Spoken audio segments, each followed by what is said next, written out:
From the East and the West, you've heard others, but now you've tuned into the best. This is a Prime Wave Media production.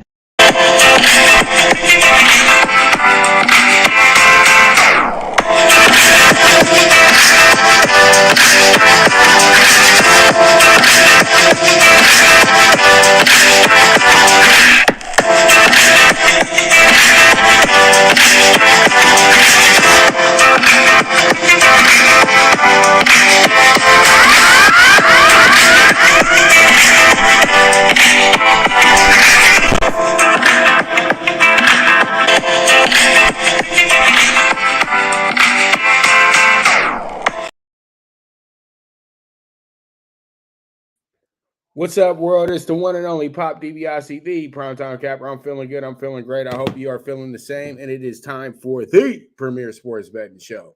And boy, oh boy, today is a good day. It's Tuesday, and the sports week is really going on. And we got a whole bunch of news coming in. And the breaking news for today is, and we got more breaking news, but this was what broke while I was prepping the show. I'll talk more about the Giants situation tomorrow with the Giants going ahead and tagging Saquon and then actually giving Mr. Jones a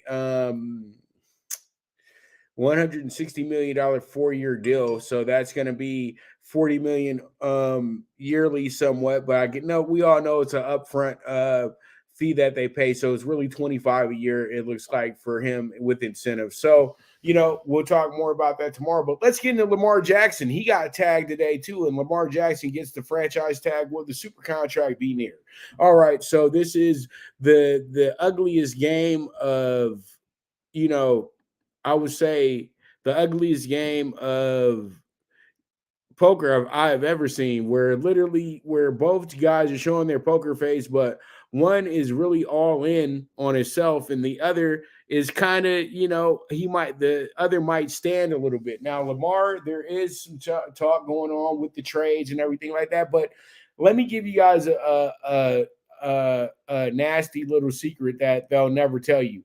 They're always on the phone talking about, their top players maybe being moved. You have to understand that these teams are all in a position where they're paying these guys a lot of money. And sometimes when you want to go ahead and move on from guys because you're spending a lot of money, you're not doing a lot of winning, you tend to go ahead and possibly go and do that. You possibly will go ahead and research your options a little bit. So that's exactly what they're doing, their due diligence and everything like that, which is nothing wrong with doing that. But the thing is, when you get tagged the way that Lamar got tagged, they're setting it up to make sure that they have a concrete situation in place to where they can make this deal happen. Now he's tagged. Now they can go ahead and actually, sit there and have a true conversation with them and actually get this deal done. I guarantee this deal will be done before we get to training camp. He's not going to another team because other teams are not going to give up the king's ransom that the Ravens want for him. If a team wanted to really give up the king's ransom for him, he would have already been on the Jets. Let's just keep it real. And the Jets, literally, their first option was Lamar Jackson. Let's keep it real. And then they went out to Derek Carr because then they realized, okay, that's a free agent in Derek Carr. With Lamar, we're going to have to give up future assets for this guy. Do we want to do that? Probably not. Then,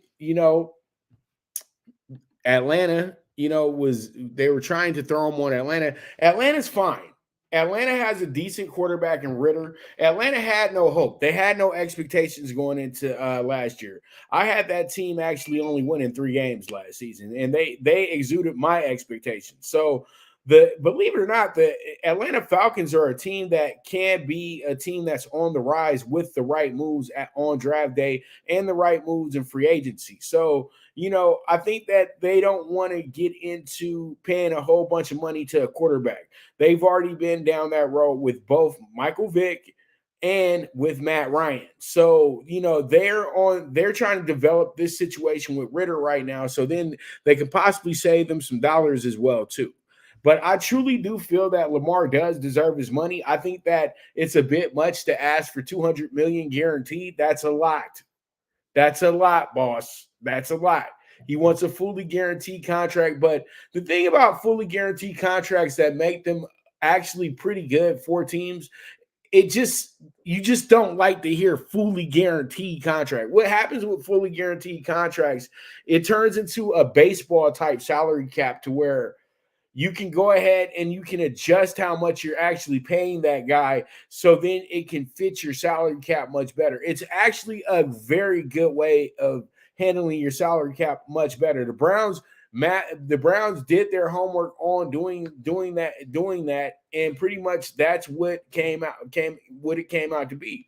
Whenever they feel like going back to the negotiation table with Deshaun to say maybe possibly bring in a big time player, they can go ahead and do that. If Deshaun's down with it, they can go ahead and rework the contract and then free up more money. And I think that's what Lamar is looking at, that we can free up more money so we can go ahead and get ourselves some weapons. But the Baltimore Ravens are looking at this thing. How long do we want to be in a deal with you? We don't want to make this some 7, 8, 9-year deal. I know how they're looking at this. They want to make it to where this turns into maybe a 4 or 5-year deal, and then they can have an option to where they can get out of this deal as well too. But at the end of the day, it's only a couple $1 million that they're really far apart on. Let's just keep it real. They're going to lie to you and tell you that, oh, they're far apart, they're this, that, and the third, because they have to create theater for their TV shows. At the end of the day, this is a simple fix. It's nothing. There's too much drama that's going into Lamar Jackson's contract. It shouldn't be this much drama. Do you get this drama when you're reworking Jimmy G's deal, when you're reworking Aaron Rodgers' deal, Matt Stafford's deal? No. They just let people do what they do. But with quarterbacks like Lamar and the way that Lamar plays, it puts him in a position to where, okay, all right, well, we have ourselves a very intriguing spot here. And what happens here is that literally the guy is kind of stuck in influx a little bit, and it winds up being to where they have themselves a very, very good situation that's in place for the future. And I think that all in all, it's just theater at the end of the day. Lamar Jackson will still be a Raven on week 1 of the NFL season. I've been wrong before, but I really don't feel like he's going to be anywhere else but Baltimore, and he'll have his new contract as well, too. So we'll see how it goes. We'll see how it shakes out. And that's that for Mr. Lamar.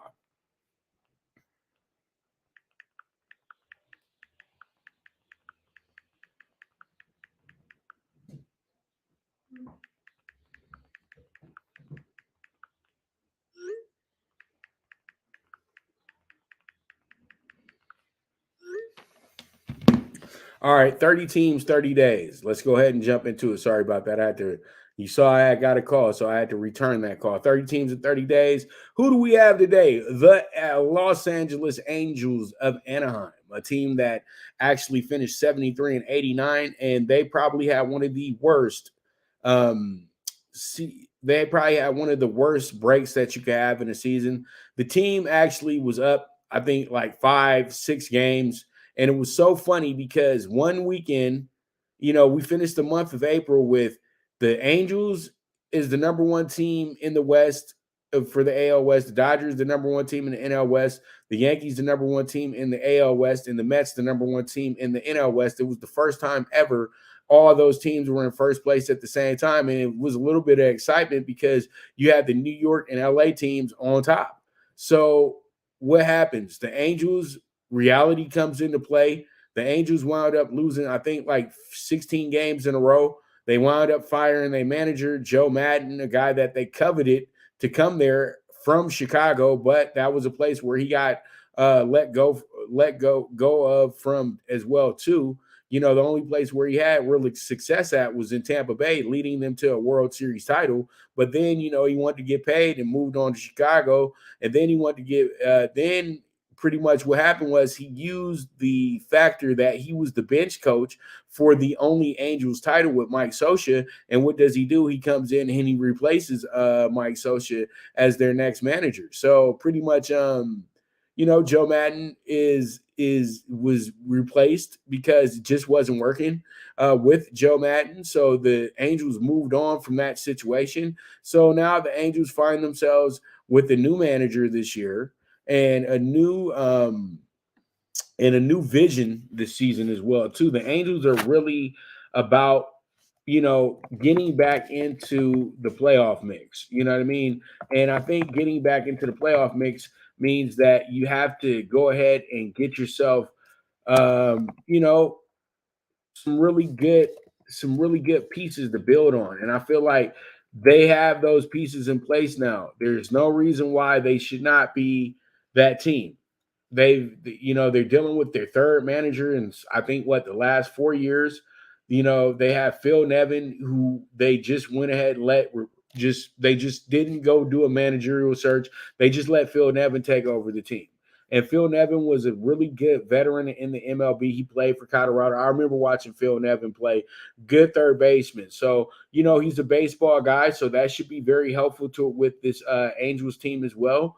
And I'm looking at the Angels lineup right now, and you got a really good situation here with Mike Trout, still to me the best player in baseball. And then you got Shohei Ohtani, the best, the man himself, the $500 million man, as we like to call him, in the future, because he's a great pitcher as well too. So he's a part of that pitching staff, and he's also already doing big things over in Japan right now with the big time home runs. He's projected to hit 35 home runs, have 92 runs scored, and 90 RBIs. So he's looking to have a big season and to lead this team in stolen bases as well too with 18. So he's really like such an ultimate player. That's incredible. But he does have a high strikeout rate as well too of 158 if what they're projecting it to be. Taylor Ward is a guy that is not your natural leadoff man. He's more of it's more about the on-base percentage with him and him being able to work walks as well too.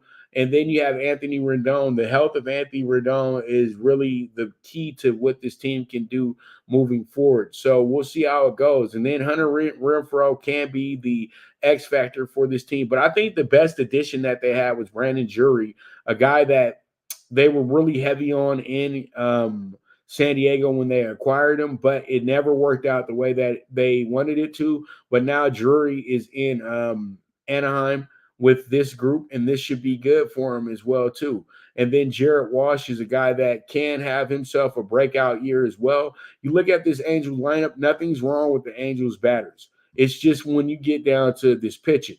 You still got Shohei pitching. Hopefully nothing happens to him. Tyler Anderson is a great addition because the Dodgers reformatted his pitching style somewhat, and he was one of the better pitchers in the MLB last year because he had to fill in, but he filled in brilliantly. And he was really a few innings away from being a big hero for the Dodgers because he did have a shutout before he was pulled by Dave Roberts. Now, Jose Suarez is the guy that you kind of, okay, what's he going to do? And Detmers should be really good this season. I know it doesn't look great with his projected numbers, but Detmer is a guy that I feel can really step it up this year. He's seen to have a lot of innings going this year as well too. And when you look at this group is seen as a group that's going to go long this year as well too.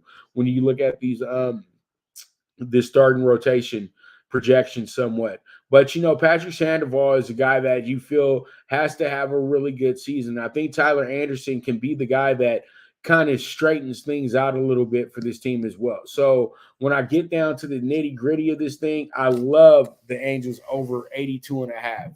They're minus 115 on both sides. So that means that they really don't know what the Angels are going to be next season. But I think the over 82.5 tells us that the Angels will compete somewhat next season.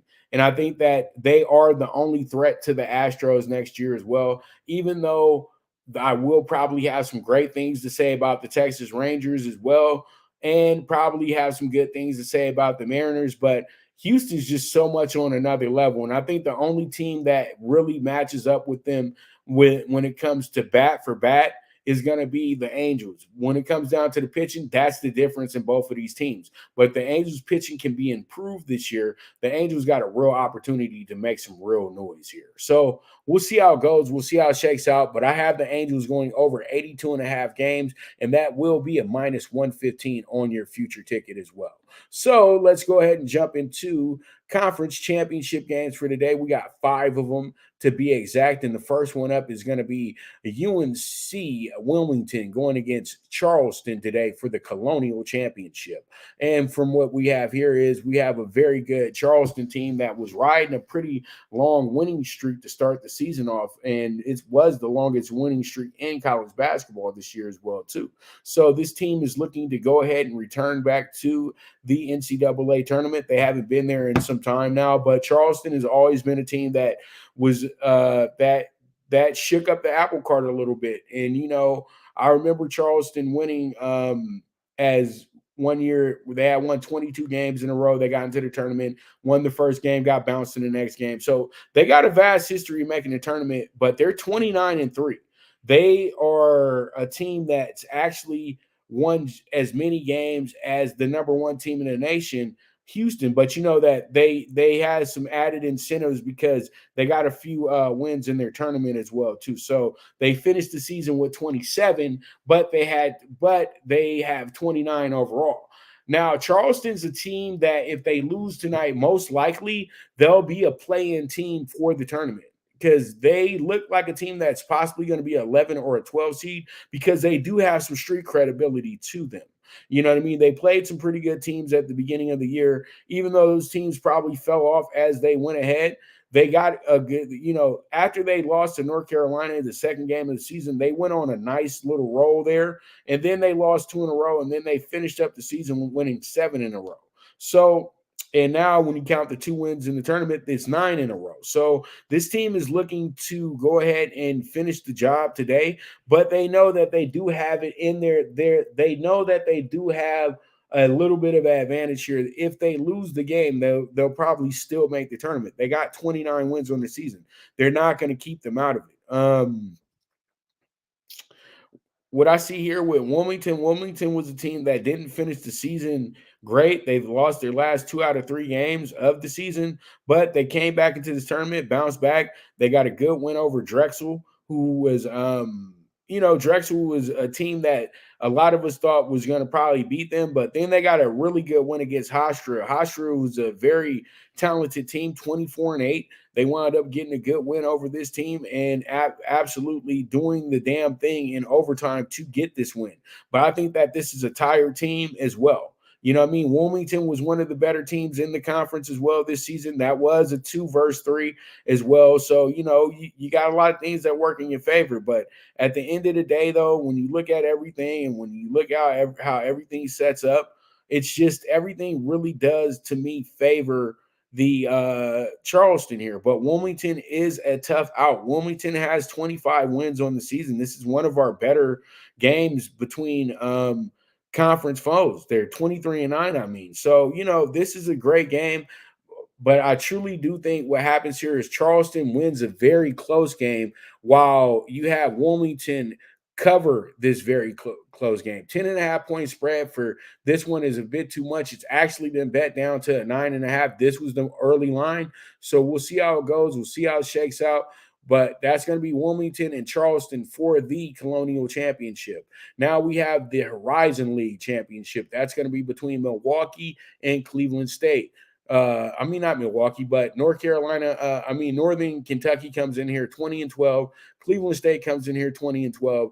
2.5 point dogs to Cleveland State. Reason being is because Northern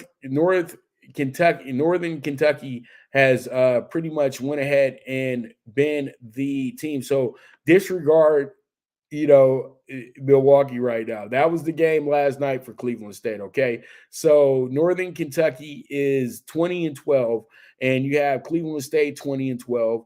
And what happens here is that you have a game that has the returning conference champion from last year who won the tournament. You know, Northern Kentucky was very dominant last year. So they kind of walked through some things, but this year they had some issues because guys graduated, things like that, but then they still have the same coach. And usually that coach usually can work things out for you to where when you get into these situations, you play these situations very well. I think Cleveland State, though, with the idea of them getting back into the tournament and how dominant they were last night, they were really getting ready for a big game against Youngstown. Youngstown looked like the squad, you know, and then they got upended last night by Northern Kentucky. And pretty much now, you know, you don't have to deal with the number one seed in Cleveland State. You can go ahead and jump into this game that's going to be an over bet on Northern Kentucky, and Cleveland State winds up getting the win, in my opinion. I love them at plus 125 tonight. Let's see how it goes. Let's see how it checks out. We move forward from there. All right, let's go ahead and jump into the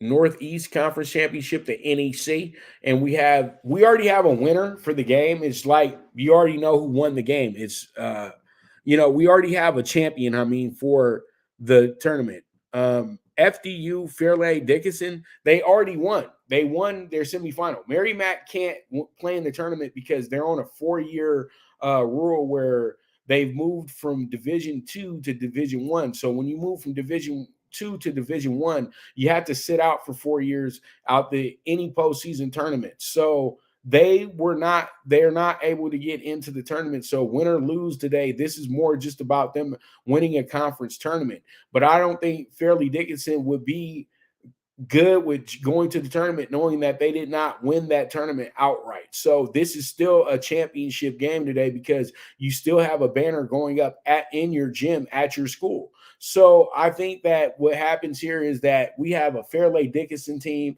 that will go ahead and go in here feeling a little disrespected. You know what I mean? Because they know that, you know, Merrimack is going to use this as their championship game, their national title game, because it looks like they're probably headed to the CBI, not to the NIT, but to the CBI. But if they win, they probably will be an NIT team. But if they lose, CBI it is. And, you know, Fairleigh Dickinson's already headed to the tournament. But what they're going to do to Fairleigh is they're going to do them dirty because they literally are who they have is 16 seeds, and they're going to be a 16 seed, probably a play-in as well. So I like FDU to get the money today. They're the value in this spot. So I'm going to take them with the plus 160. Let's see how it goes. Let's see how it shakes out. We move forward from there.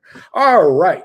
Let's go ahead and move on to the Summit League Championship. Summit League Championship has probably one of the more one-sided games today because you have a team in North Dakota State that's 15-16. You got Oral Roberts, who's 28-4 coming into the game, and you have a 10.5 spread on Oral Roberts today. Oral Roberts has been absolutely dominant. Yes, they only won by 5 last night, but St. Thomas was a pretty good team. And, you know, you look at this record, this team came in here with 26 wins. So they're one of the better teams in the nation as well, too. It's crazy that this team and Charleston both have as many wins as Houston. So, but they're not anywhere near the top 25, but that's because of schedule. But when you look at this, these teams will be tough when they get into the tournament this year. Oral Roberts will probably wind up being 7 through 10 somewhat, you know what I mean, this year. Probably a 10 seed at best. And they'll be a team that will probably get to the second weekend as well, too, because Oral Roberts looked good in non-conference play. North Dakota State, they tried real hard. They had some great upsets this week in a Summit League that kind of is a upset-orientated league. But tonight, there is no upset here. Oral Roberts wins this game, and they win this game by a lot. I like them with the 10.5. Let's see how it goes. Let's see how it shakes out. We move forward from there. All right, let's go ahead and get to our final game, championship game of the day, and that's going to be the nightcap in Las Vegas at the Orleans Arena, and that's going to be between the defending WCC champions pretty much of the last decade, Gonzaga, 26-5, going against St. Mary's, who's actually the number 1 seed this year in the tournament at 25-6. But the thing is, though, they got one more win than St. Mary's this year in conference play. it's crazy because both these teams lost to Loyola Marymount. So, it's somewhat what you would call a down year in the West Coast Conference. But this is a year where the West Coast Conference may get 3 teams in as well, too. They are talking about they are giving Loyola Marymount a look right now as well, too. So pretty much these 2 will be in. So they might add a third because what has happened in the Pac-12 this year to where the Pac-12 literally they're gonna let SC in as a 11, it looks like, but everybody else is kind of on the bubble right now. So it's a difficult situation to really put in court. But all in all, tonight, I like St. Mary's with the upset. I think Gonzaga pretty much ran their course, and I think a lot of people are going to realize that this is kind of somewhat of a down year for this team because they had top 3 all year expectations. They never got to those expectations, and when they played against the tough teams in non-conference, they just couldn't hang, even though they got a good win over Alabama, but that was a get-back game from last year. So we'll see how it goes. We'll see how it shakes out, but I do like St. Mary's tonight with the slight upset against Gonzaga. So let's go ahead and we will get back to it in a moment. But I want to but you guys go ahead and stay tuned. This is the premier sports betting show, the Primetime Angles with the one and only Pop DiBiase, the Primetime Kappa, and I'll be right back at you.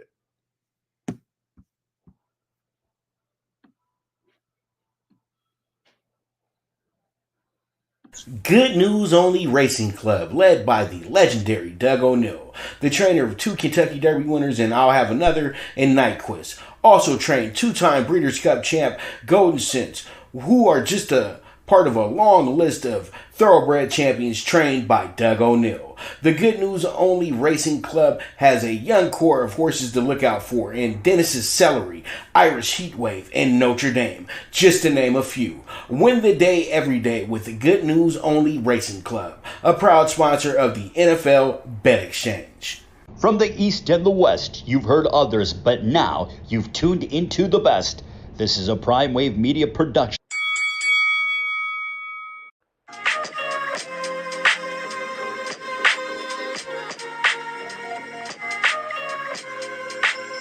Tune into Big Wave Boxing every week with a brand new guest with the one and only Pop DiBiase, the Primetime Kappa, getting the best boxing stories, best boxing angles, and the truth when it all comes down to the sweet science. Tune in to Big Wave Boxing on the Prime Wave Media channel on YouTube.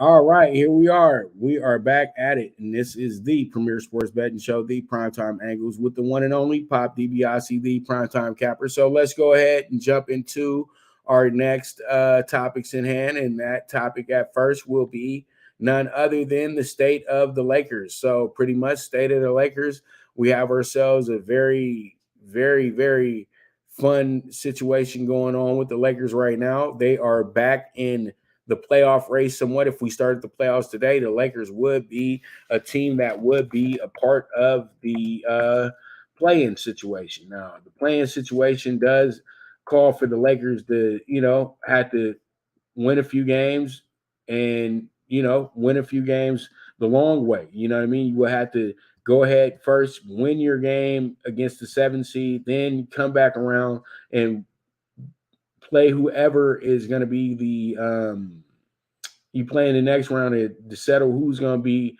the 7th or the 8th seed for the playoffs and everything like that.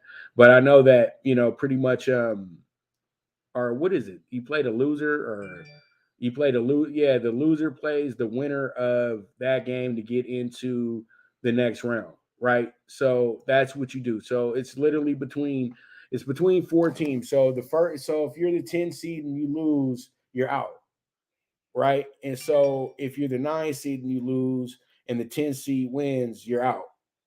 And so on and so forth. You know what I mean? So pretty much what happens in this spot is this to me. I feel like this is what the Lakers are playing for. The Lakers aren't playing for the play-in. The Lakers are playing for the 6th seed right now. And the Lakers have a very important game tonight because this is the type of game the Lakers can lose because the thing is, Ja Morant's not in the lineup tonight. So this means other guys are going to step it up. And you know that they're beyond pissed off right now because the behavior and all the extra attention that their team is getting for one player's it's just stupid mistake in a club. You know what I mean? But at the same time, though, too, this team was already having some issues as is. Nobody talked about this, but they had a players only meeting. Then Ja Morant decided to go to a club after that. So, I don't want to be the one gossiping or anything like that. So we're not going to go that far into it. But there's just a lot of things that are starting to come to light right now, and they're a monster distraction for this Grizzlies team. But sometimes distractions can become motivation. And this game is on TNT tonight. They've lost their first 2 out of 3 games this month. And you got to understand, they only lost their last game by 6 points. And pretty much they're playing against a team they just beat in the Lakers by 12. But they needed a big quarter from Ja Morant in that game. Ja Morant scored 28 points in the third quarter. That was the difference in that Laker game. Tonight, the Lakers go against a team that they feel really comfortable against, in my opinion. And that's what makes this spot very important to me for the Lakers. This game is very important because the Lakers have 2 very winnable games coming up after this. But New York will be a difficult task Sunday because New York's playing their best basketball of the season. You don't want to catch a team like Memphis while they're wounded, because then you might not take this as seriously as you need to. The Lakers need to go about this as if Ja Morant's still out there playing with them and really go ahead and lock it down against this Memphis team because they're really very limited when they don't have Ja out there being a playmaker. So this is a great opportunity for the Lakers to pounce on this situation, to put themselves in the position to get themselves a lot closer to that 6th seed, because right now the Lakers are sitting at 10, and we love that, but they can go ahead and jump to 9 tonight with a Utah loss, and Utah is playing against the Mavericks tonight. So there you go. The Lakers are in position right now to put themselves right behind the Clippers. And wouldn't that be a sad sight to see the Clippers go from being the 4th seed now to possibly being in a play-in situation to possibly not even being in the playoffs right now? Because they are ahead of the pack. They are only ahead of the Lakers and Jazz by 2 games. So they're still breathing easy. And same thing goes for Dallas. But any slippage, they can go ahead and fall apart, and so it is what it is at the end of the day. But this is a great race in the West. And tonight, I really do like the Lakers to go ahead and take care of their business. From what I'm hearing right now is D'Lo will be a game time decision. They're saying questionable, but we all know it's about how he works out before the game. So he'll probably be out there in a few hours, say about 4 o'clock, to go and work it out real quick to see if he can go tonight. And if he goes ahead and he gives them the thumbs up, then we should get D'Lo back tonight. But it shouldn't be that big of a deal because Schroeder's been playing great basketball. Lonnie Walker has been a great player off the bench, and Austin Reeves has taken over as the Lakers 6th man. So the Lakers should be in good shape tonight because Dennis Schroeder's still out there, and Lonnie Walker's still out there to run that point guard position. And then you got Austin Reeves. But you would let it have your big luxury there, the guy that you did trade for, and D'Lo, to go ahead and start his tandem with AD, because they're going to need each other. It can't be always about LeBron. I think that this pick and roll set is going to be something beautiful to watch between these two. And I'm looking forward to it. I think that D'Lo and AD are going to complement each other so well. And it's going to put both of their confidences on a different level. And then, LeBron can just go ahead and be the OG. You know what I mean? He doesn't have to he has to do so much, and he can just fit in and do do the things that are necessary, not have to lead these guys on at every waking moment. So I look forward to the next few games. The Lakers really do need to win this whole week. They really don't need to drop a game this week. But as I always like to say, one game at a time, and that's exactly what it takes to get to the goal. So with that, we'll go ahead and we'll move on to our NBA games tonight. They got 8 NBA games tonight to be exact, too. So pretty much let's go ahead and jump into the first one I have here for you, and that's going to be the Bucks and the Magic. The Bucks and the Magic coming in here. Bucks are the number 1 seed in the West right now, and then you have the Magic, who are 27 and 38 on the outside looking in, 13 seed in the playoffs. But let's keep it real. They're 3.5 games out from the playing spot. And like I said before, any of these teams can fall apart and they'll find themselves in the mix as well, too. But the saddest part about Orlando is the 3 teams that are ahead of them are all in the play-in. So, that just goes to show you how close it is in the Southeast, because once you eliminate the Charlotte, because they're way out of there. Orlando is only 7.5 games back. I know that's probably not going to get them to that title, but that's just something to look at, that they're only 7.5 games back, and they're only 3.5 games back from a playoff spot. So that's something that is good bulletin board material for a young team like the Magic. Now, the Bucks coming to this game were absolutely crazy with it. They had won 13 games in a row. They swept the month of February. They've won their first 2 out of 3. They did have that winning streak snapped last Saturday with Philadelphia. So they're feeling good about themselves right now coming into Orlando tonight. But, Orlando has been a team that's been able to be a giant killer all season, again, especially against these Eastern Conference teams. But they did drop their first 2 out of 3 games this month. Now, they play Milwaukee tonight, then they got Utah, and they got Miami. This is a 4-game homestand. So usually when this team gets on these homestands, they figure out ways to get good wins. And I think that, these more extended home stands always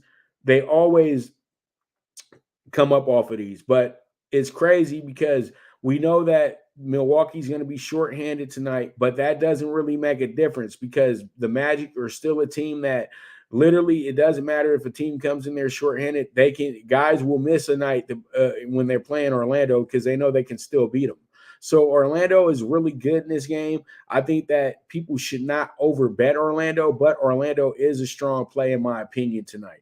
But I like the over tonight in this spot. I think the over is is a good play, but I think that what happens is that the under is the play that absolutely happens in this spot tonight. So we'll see how it goes. We'll see how it shakes out. But that's going to be the Magic and the Bucks tonight. And I do like the under 227. Even though the over looks like it can happen tonight, I still think that the under it'll probably land right on 227. And that's why you see the hook there. But also, it's been bet down to even numbers. So hopefully they finish under hopefully they finish right at 225. So we'll see how it goes. We'll see how it shakes out. We move forward from there. We have now a East-West matchup with the Sixers and the Wolves. We got the Sixers coming in here 42 and 22. We have the Wolves 34 and 32. We have a very good matchup, though, between 2 of the better teams in the NBA with 2 of the better stars in the NBA. Now, Embiid is going to be in this one, and he's going to be the man that they're going to be paying a lot of attention to. But Anthony Edwards, the all-star, man, he just is excelling so well. And I think that this is a very good game to be featured on TNT tonight. So you can see the young stars of the NBA in this bad boy. Now, you do have Philly winning their first 3 out of 4 games this month, including last night, winning their game 147 to 143. So they may be a little tired tonight coming into this game as well. So, that's something that you do need to put in the fruition, that they're going to be a little tired because they did play last night. And, pretty much, sometimes when you play a hot and heavy game like that, things do get a little out of hand for you and things of that nature. So, we'll see how it goes. But I truly do think that what happens here is that you do have yourself a very, very good group going at it tonight on both sides. So I really do like the over 228. I think that, even though it feels like, last night there was a lot of points scored by the Wolves and they might kind of fall back, I don't think that happens. I think this is going to wind up being an absolute shootout. So we'll see how it goes. We'll see how it shakes out. We move forward from there. So let's go ahead and jump into our next game, which is going to be the Knicks and the Hornets. This game is going to be a good one because you have a Knicks team coming in here red hot. The Knicks right now are 39-27. You have the Hornets, who actually did win 5 in a row at one point, but they've came back to they've crashed back down to earth. They were on that run when they still had LaMelo before LaMelo got hurt. Now they've went back to their regular scheduled program of losing. They've lost the first 3 in a row this month, and all the losses have been by double digits as well. 14, 11, and 16. So tonight, the Knicks are the next up. And I think what happens here with the Knicks playing as confident as they're playing right now, with Brunson going off, with Julius Randle going off, Hart being a great leader. They've got a great win. They beat Brooklyn by 24. And then they had pairs of 2-point wins against Miami and Boston, both on the road. So tonight they're back at the Garden. Then they make their West Coast trip with 4 games on the West Coast, 3 of them being in California, Sacramento, and 2 of them in LA. With the back-to-back with the Lakers and with the Clippers and the Lakers, and then they wrap that up Tuesday with Portland, and then they have two games between Denver and Minnesota. But they're going to get themselves a break next week. So New York is trending in the right direction right now. So there's a lot of things going in New York's favor. But Charlotte is a team, once again, when they get on these consecutive losing streaks, and the way that they've been losing this month, a lot of people are going to go to New York and be like, well, New York should be a sure thing tonight. They should win this game by 20 points because Charlotte is struggling. Nope. Teams like this going to the Garden, they get a little excited. The lights hit their eyes. Then they start playing basketball for real. This is a possible upset, believe it or not. But I still like the Hornets just to cover the +10 tonight. I know it sounds crazy right now, but see me at the end of the game. And if the result's the way that I just said it's going to be, then you know what? You can tip me too. So it is what it is at the end of the day. +10 on the Charlotte Hornets. And if you want to be a little froggy and leap a little bit tonight, you could play the money line as well too. So we'll see how it goes. We'll see how it shakes out. We move forward from there. All right, let's go ahead and jump into the Warriors and the Thunder. And this has kind of been a pet peeve for this Warriors team all season. The road has not been their friend. The road is somewhere where they have had a lot of their issues at. And I feel like what happens with the Warriors tonight is that after losing to the Lakers, after having a nice little win streak going into that Laker game and everything like that, they had won their first 2 games of the month. They had won 5 in a row. Then they lose to the Lakers by 8. Tonight they have Oklahoma City. Tomorrow and Thursday they have Memphis. Oklahoma City is a game they can afford to lose. Memphis isn't. So pretty much tonight you have Oklahoma City, who's still trying to get into the playoffs, but I think they've been told by the front office to cut it out. Honestly, because this team was supposed to be chasing a top 5 pick. And I say to myself, Victor is not a good fit for OKC anyway, because they already have a long guy in Chet Holmgren. So why would you need to have Victor play on that team? You know what I mean? And now the internet scouts are trying to say that Victor isn't even a top pick anymore, that he'll probably wind up 7 or 8 because they have this idea he'll be like all the other long guys who you thought were going to be good and blah, blah, blah, blah, blah. But the funniest thing about it is you're watching video, you've never watched them in person. So watching video and watching somebody in person does not determine their NBA career. I'm for real. So, I got to put my coach's cap back on, because the best way a player is going to be good is when you see him live. You know what I mean? Tape be lying, because they can always show you some type of highlight, things of that nature. But let's get down to the nitty gritty with this one. You have Oklahoma City coming off of 2 straight wins. They're trying to go ahead and sweep this. They're trying to win 3 out of 4 on this road homestand. Well, actually, they're trying to be even on the road stand because they had lost the first 3. Now they've won these 2 in a row, and they had 7 games here. It looks like they had 6 games here at 6-game homestand. So they're trying to go ahead and finish even because they're 2-3 right now after those 2 wins in a row. So I truly do feel like what happens here is that we get the upset because you cannot trust the Warriors on the road. I do not care. I do not care that Steph is back. I do not care that you guys think that they're the greatest thing since sliced bread. They are terrible on the road. Look the numbers up. They are awful. So I'm going to take the Thunder with the plus 150 as my dog of the day. Let's see how it goes. Let's see how it shakes out. We move forward from there. All right. So we have ourselves now our final game of the group, and that's going to be the Jazz and the Mavs. And the Jazz are looking to keep their head above water while while the Mavs are kind of trying to keep their head above water as well too, because you really don't want to be involved in the plan with the Lakers and the Blazers. Seriously. Because that's who looks like they'll be in the plan. Because right now you got New Orleans and you got Utah, but those teams are about to fall out of contention, in my opinion. You know what I mean? And you look at this and you say to yourself, the Jazz really ain't supposed to be there either, so they're probably going to fall out. And they had 2 really bad losses. They lost by double digits to Oklahoma City. They've lost 3 in a row, and they've actually lost their last 4 out of 6. They've been struggling a bit because last month they didn't have the greatest record. They actually wound up finishing 5-6. So, it just continues to linger. And this is a 7-game road trip as well, too, for this team.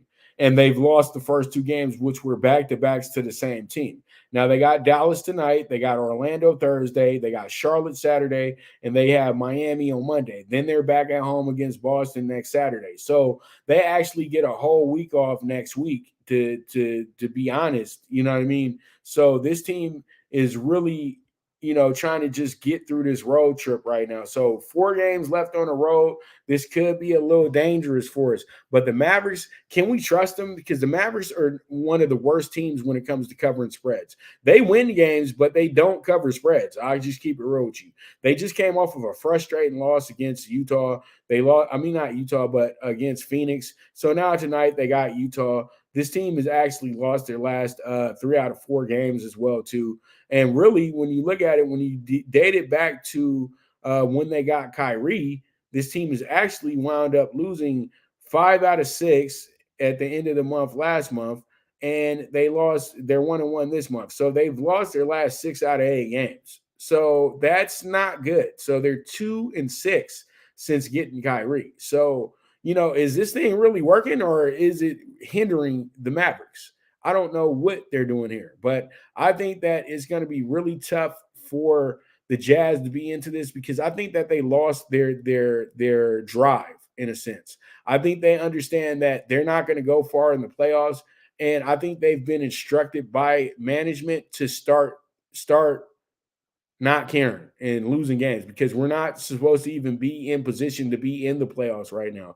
But I'm going to keep it real with you. The people of Salt Lake City would never accept that. So that's why these players are playing to the best of their ability right now. So with that tonight, I think I'm going to be a little bold here. And I don't like doing this usually, especially in NBA games, but I'm going to go ahead and take the Mavs on the 9.5 tonight. I just don't trust Utah, because, come on, you're losing to OKC the way that you're losing to them. How can I trust you against the Mavs, a team that's desperate to get themselves a win after losing their last 6 out of 8? So we'll see how it goes. We'll see how it shakes out. And that's that. That's that. All right. So with that, we're going to go ahead and take a quick commercial break. When I get back, we'll go ahead and jump into talking tickets. So you guys stay tuned. This is the premier sports betting show, the PrimeTime Angles, with the one and only Pop DiBiase, the PrimeTime Captain. Now you and your friends can compete in the sport of kings and win big with Stable Duel. Get the app, pick your horses, and get in on the thrill of horse racing with daily games competing against other players. Bring home the glory and the cash. and move up the annual leaderboard while you leave your competition in the dust. Get in the game with Stable Duel. Play, race, win. Good News Only Racing Club, led by the legendary Doug O'Neill, the trainer of 2 Kentucky Derby winners and I'll Have Another and Nyquist. Also trained 2-time Breeders' Cup champ Golden Sense, who are just a part of a long list of thoroughbred champions trained by Doug O'Neill. The Good News Only Racing Club has a young core of horses to look out for in Dennis's Celery, Irish Heatwave, and Notre Dame, just to name a few. Win the day every day with the Good News Only Racing Club, a proud sponsor of the NFL Bet Exchange. All right, here we are, and we are back. Let's go ahead and jump into it. We have ourselves some really good games going on today. And up first, we have the CBB PrimeTime PK6, 48-1. I'm going to go ahead and we're going to take Wilmington with the plus 9.5.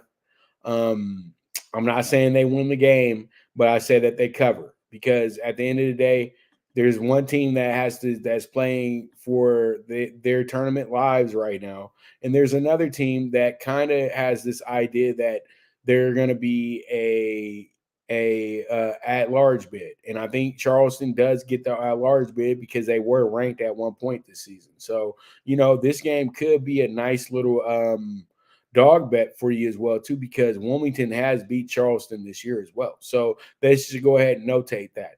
Now, we got Montana tonight. They're going against Northern Arizona in the Big Sky semifinals. I like Montana. I actually like Montana to win that whole thing. But we also have Weber State there as well, too, who's a very, very good team. And Montana State is a good team as well. So that's going to be a really, really good semifinal for you to bet on or to watch. Then we got Cal State Northridge kicking off the Big West tournament first round. They're going against the other lowly team in the conference in Bakersfield. So you got a good old matchup between two Southern California schools. You got the Valley getting represented with Northridge, and then you got Bakersfield, the Central Valley, getting represented by Bakersfield. So it should be a really good game between two of the worst teams in the conference. So it will come down to the final minutes with this one as well, too. But I like Northridge to go ahead and get themselves a nice team win tonight before they get put out and had to get ready for spring break next week. Now we got New Orleans plus 7 tonight. They are absolutely rolling in the Southland tournament, a tough tournament right now because the first two seeds didn't have to play anybody until today. And so pretty much they've been chilling. But New Orleans and McNeese State, these teams both came into this one single-digit win teams. They've won their first two games, and pretty much tonight, New Orleans is on upset. Is pretty much has put it in my head that there's a possible upset alert here going on with them because it's momentum that's helping them out a lot. They've won in 2 blowouts as well, too. Great rebounding that this team's been doing. I love the plus 7 tonight with New Orleans. Then we got Oral Roberts, already explained. Oral Roberts probably has the easiest game for a championship game tonight. I think that North Dakota State, great effort. But we all know that the Summit League isn't one of the better conferences right now, and that's why Oral Roberts was able to win 26 games this season. Now they're at 28-4 right now. They absolutely dominated this conference, and I think that tonight will be their coronation of the absolute dominance they've had of this conference, and they'll win this game by 15 or better. Let's see how it goes. Let's see how it shakes out. And then we got the beginning of the WAC tournament as well, too. We are now in the first round of that. I'm going to go with Stephen F. Austin in the nightcap of that tournament, and we'll see how it goes, see how it shakes out, but that's a 48-1 ticket right there. All right, we have ourselves the DogDay PK4, 43-1. I'm taking Fairleigh Dickinson FDU with the plus 160 to kick it off. Then we got Cleveland State money line plus 125.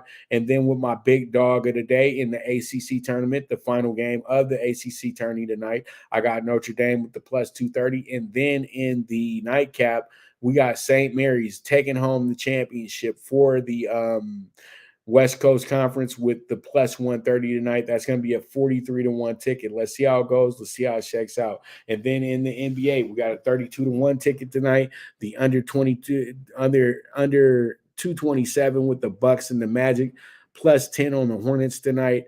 Over 228 with the 76ers and the Wolves. The dog bet of the day in the NBA, Thunder money line plus 150.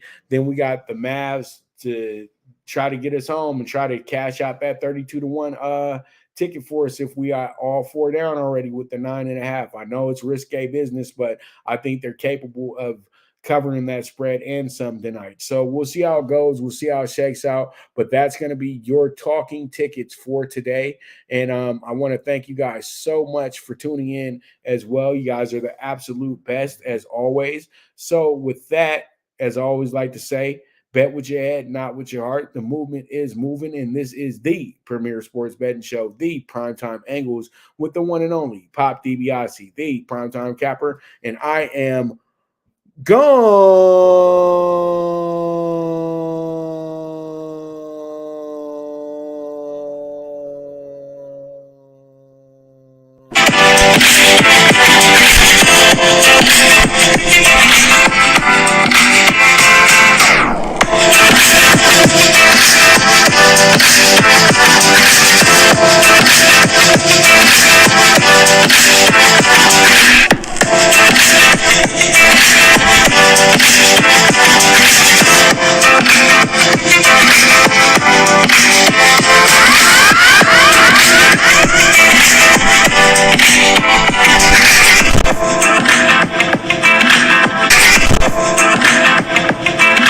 From the East and the West, you've heard others, but now you've tuned into the best.